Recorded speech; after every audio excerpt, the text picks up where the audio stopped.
GarageBand is a digital audio workstation designed for macOS and iOS devices. It provides users with a variety of tools and features to create, edit, and mix music.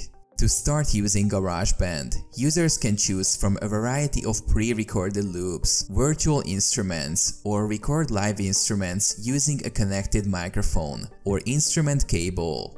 Users can also import their own audio files to include in their projects. GarageBand provides a visual representation of each track's waveform and allows users to edit the track's timing, pitch, and volume using a variety of tools. The software also includes a range of digital effects such as reverb, compression, and distortion that can be applied to tracks individually or to the entire project.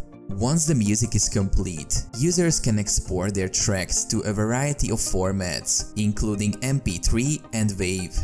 GarageBand also provides the ability to publish completed projects directly to music platforms, such as iTunes and SoundCloud.